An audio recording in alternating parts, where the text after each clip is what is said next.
Welcome to This Week in East Brunswick. This week, fall activities are highlighted with a look at the Recreation Department's tennis program and the annual 10K run held this weekend. We'll also find out what's happening with the East Brunswick Soccer Club. Halloween is just around the corner, and Adrian Eisner has some safety tips for parents and children. In election news, we'll show you the candidates for Township Council, and Mayor Jackson Agra talks about a referendum on the upcoming local ballot.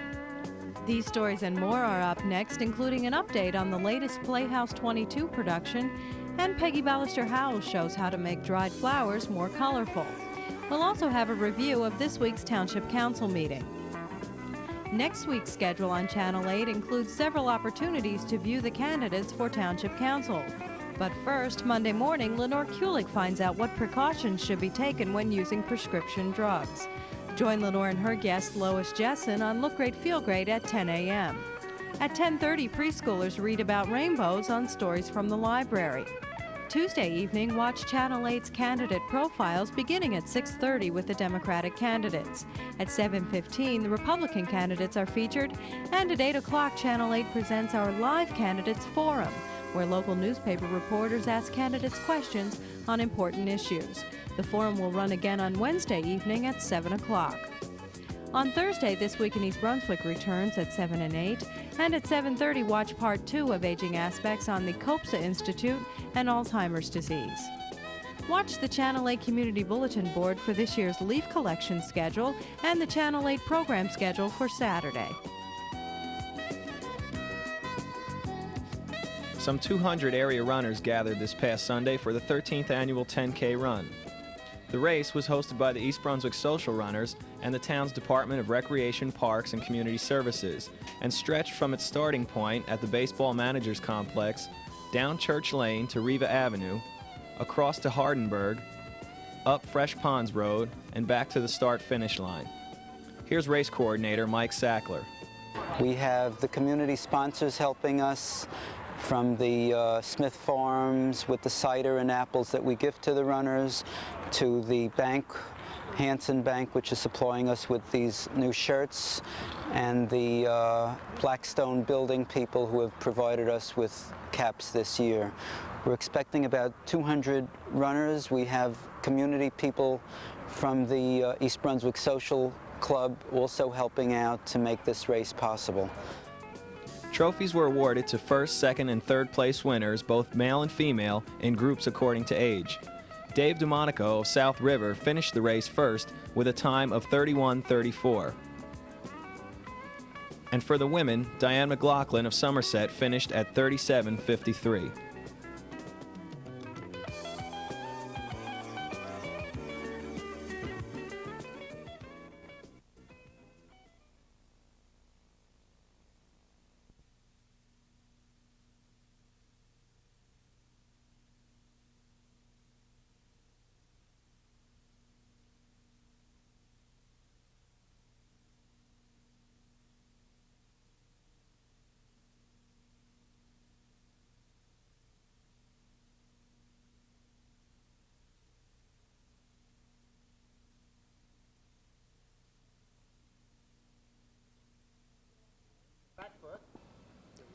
The Recreation Department's fall programs are well underway. Instructional programs and intramural sports for children and adults are offered, including volleyball, basketball, aerobics, and tennis. A contract auditor for the Army Corps of Engineers, Ransom Johnson Jr., teaches tennis for the township. We asked him how he got started teaching. I started teaching tennis after taking Dennis Vandermeer's tennis teaching course in March of 1975. Started teaching in Indianapolis. I taught in Indianapolis, Chicago, taught at the YMCA in Dallas, Texas, and I've been teaching for the East Brunswick Recreation Department since 1987. The philosophy that I use in teaching tennis is the philosophy that we learned at the Tennis University. It's called the Standard Method, and it teaches the strokes to be taught in the same manner for each student. We don't rush the students. We allow each student to go at his own speed, and we use the Standard Method. There we have to take a test. The test is in 3 parts, and we take a test for skills, teaching, and the professionalism or the written test. In addition to teaching other students, I've worked with my 3 daughters and my son, and I am very close to it. We are a tennis family, and we've been traveling since 1975 with my oldest daughter and subsequently with the 2 younger daughters. I have one son who's 10 years old, and I'm sure he'll be playing tennis pretty soon. I think the thing that makes a good tennis player is desire, because I don't feel that many of the young tennis players realize how much hard work is involved until they really get into it, and that's when the kid with the desire seems to do better at this sport. In addition to sports activities, the Division of Recreation sponsors other entertaining programs throughout the year. During Thanksgiving break, a life-size puppet show of Hans Christian Andersen's The Snow Queen will be presented. It's free family entertainment. That's at the high school Friday, November 23rd at 2 o'clock. All residents are invited to participate in the 28th Annual Turkey Trot to be held Sunday, November 18th at 1 o'clock at the J. Doyle Memorial Stadium at East Brunswick High School. Preschoolers, seniors, folks with handicaps, and kids of all ages are invited to race for turkeys. Racing begins at 1. Don't miss it. The East Brunswick Soccer Club is wrapping up its fall season. This past weekend marked the last of the regularly scheduled games. Rich Zucchi, president of the club, said more than 1,300 children participated this season. The program includes 26 traveling teams and 50 recreational teams, with supervision by about 200 volunteer coaches. Makeup games and all-star games for girls and boys teams in all divisions will be played next weekend. Awards for participants in the recreational teams will be presented on Saturday, November 17th and Sunday, November 18th. If you're interested in registering your child for the children's program or yourself for the adult program, registration for spring soccer will be held at Warnsdorfer School from 9 a.m. to 5 p.m. Saturday, November 17th. Registration is accepted until mid-March when the program starts, but to avoid a late fee, register before January 15th. Also, boys from the orange and blue teams just want to remind you. Vote November 6th! Hello, and welcome to Consumer Aware. I'm Adrienne Eisner, Director of the East Brunswick Consumer Affairs Office. It's trick-or-treat time again, but before you send your ghosts and goblins out into the neighborhood, here are some important safety reminders. Make or buy costumes light and bright enough to be clearly visible to motorists. For greater visibility in dusk or darkness, costumes can be decorated or trimmed with reflective tape, and that will glow in the beam of a car's headlights. Children should carry flashlights to see and be seen more easily. Hats and scarves should be tied securely to prevent them from slipping over the children's eyes. Apply a natural mask of cosmetics rather than have a child wear a loose-fitting mask which might restrict breathing or obscure vision. If a mask is used, make sure it fits securely and has eye holes large enough to allow full vision. Swords, knives, and similar costume accessories should be of soft, flexible material. Smaller children should always be accompanied by an older responsible child or an adult. Children should be cautioned against running out from between parked cars or across lawns and yards. They should go only to homes where residents have outside lights on as a sign of welcome, and they should never enter homes or apartments unless they are accompanied by an adult. Look for costumes, masks, beards, and wigs labeled flame-resistant.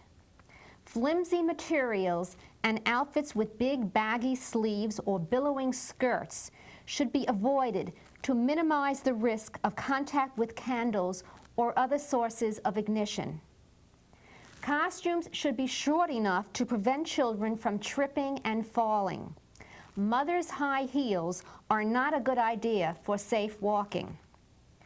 Warn children not to eat any of their treats before they get home.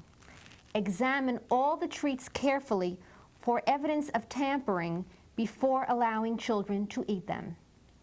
Please take the time to review these safety reminders with your children. We all hope that they will have a safe and happy Halloween.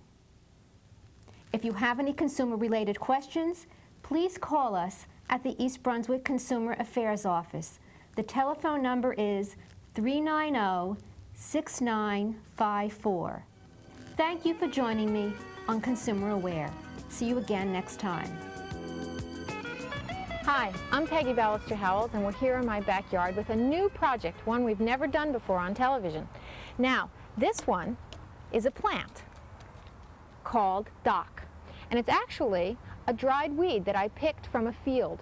All of these different plants that you see in front of me came from a field, and it makes a very inexpensive way to have a dried arrangement. Now, this particular plant is made up of many, many, many small seeds, and they have that natural rusty brown color that is very pretty and blends in beautifully with other things in the fall season. Now, if you wanted to keep this in its natural color, I would suggest spray painting it with a clear spray paint. That way it keeps the seeds attached. It doesn't dye very well, and I will show you that technique for other plant material, but you can change the color with a little bit of spray paint, and that will make it a little more attractive. Let's pick a real nice one. I think this one's pretty. We'll use this one and have a little green spray paint. You can purchase floral spray paints, but you can also purchase inexpensive spray paints on sale. Get them when they're on sale, and then you'll have them available. Now, we'll just turn over here and we'll spray this. And of course, once you use spray paints, you're not limited in color at all. Now, they don't look particularly natural when they've been spray painted, especially if you use something like Dayglow Orange or Hot Pink. But you can tailor an arrangement to meet the color scheme of your house. And that's basically all it takes. And now it's green. And of course, you could do this with lots of different plant material and lots of different colors. Okay, now we'll put this one down.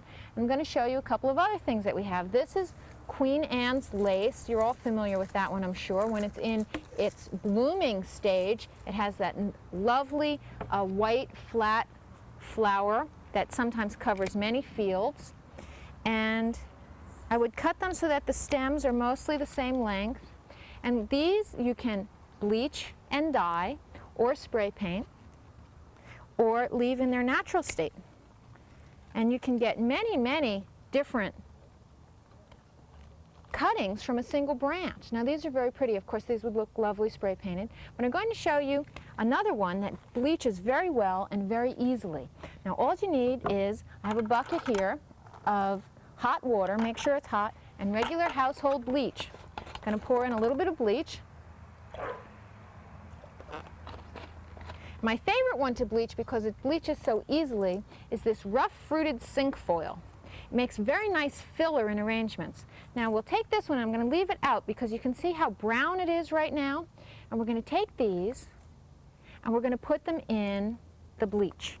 And we'll come back in about 10 minutes and you'll see that they become almost white.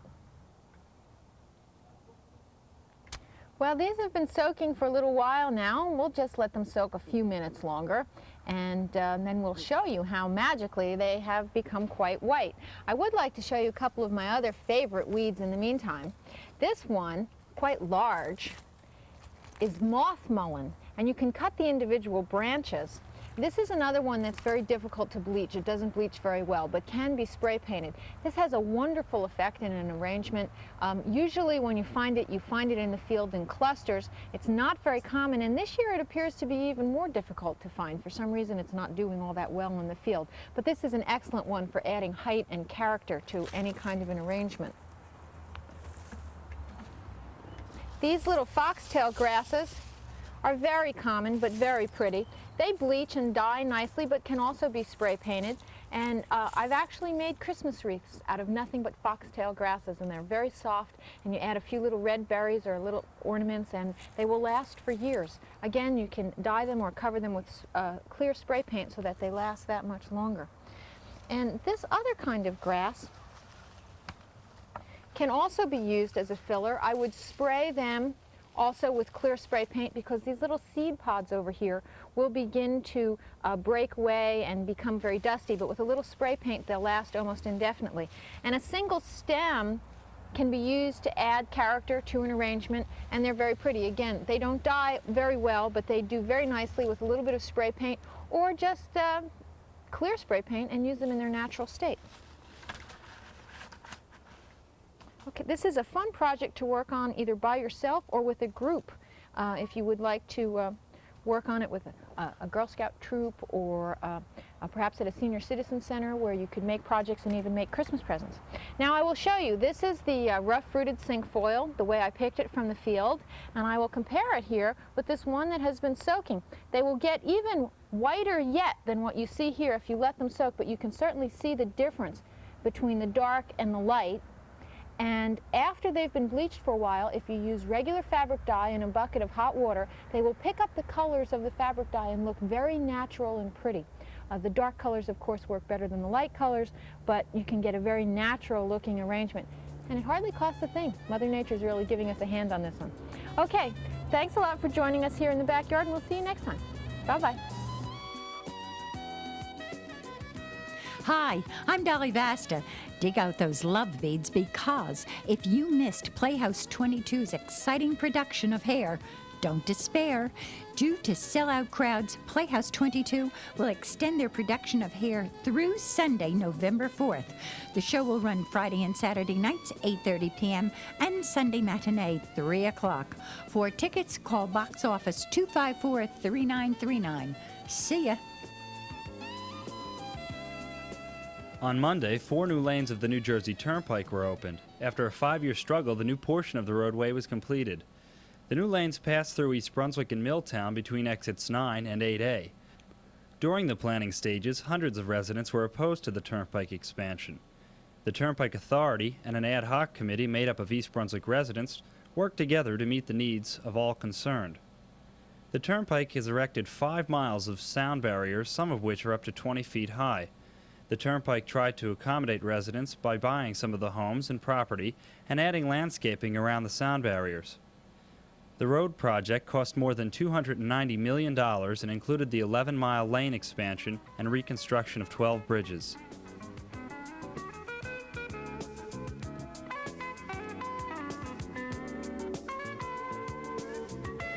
Appearing on the East Brunswick ballot on November 6th will be a non-binding referendum on open space.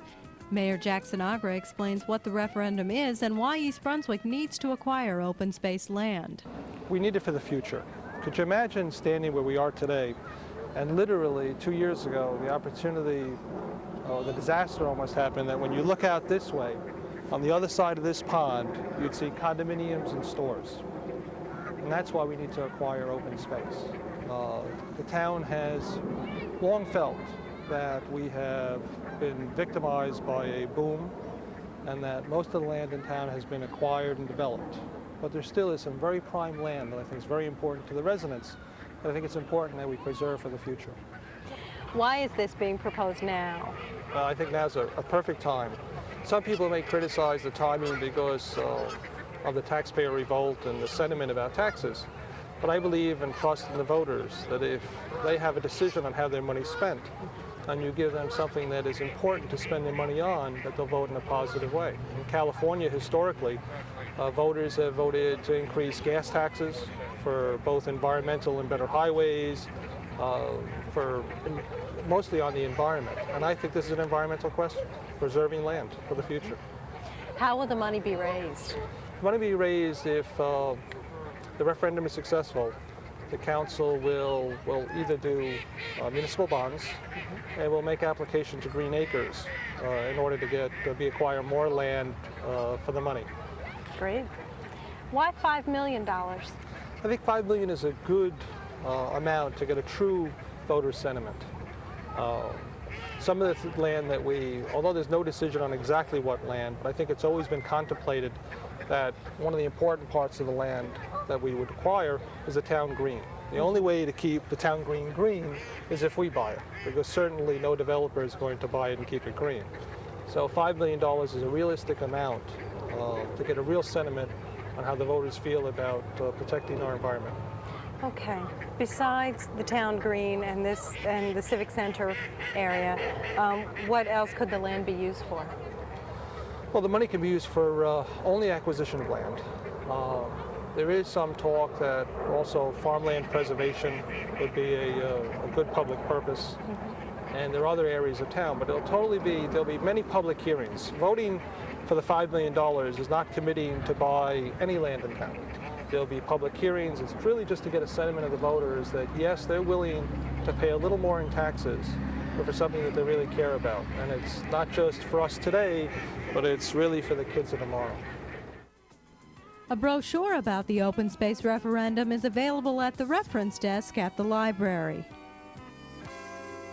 This year, there are 3 seats available on the East Brunswick Township Council. 6 candidates representing the Republican and Democratic parties are vying for the positions. The Republican candidates are Joseph Hudak, Thomas Clark, and David Zarnowski. Candidates from the Democratic Party are Richard Walling, Randy Ellen Solomon, and Matthew Corton. Every year, Channel 8 videotapes candidate profiles, enabling residents to get to know the candidates. The profiles can be seen on Tuesday, October 30th at 6:30 and 7:15, Saturday, November 3rd at 10 a.m. and 10:45, and Monday, November 5th at 7 p.m. and 7:45. Candidates will also appear on Channel 8 in the annual Candidates Forum. This program will be shown live on Tuesday, October 30th at 8 p.m. Candidates will answer questions posed by reporters from the local print media. If you can't watch on October 30th, the forum will run again on Wednesday, October 31st at 7 p.m., Saturday, November 3rd at 11:30 a.m., and Monday, November 5th at 8:30 p.m. Vote on open space, November 6th. At Monday night's council meeting, President Joseph Hudak awarded former Councilman Russell Walker with a plaque honoring him for his service to East Brunswick throughout the years. Be it further resolved that this resolution be spread upon the minutes of this council, thereby becoming a part of the history of the Township of East Brunswick this 8th day of January 1990.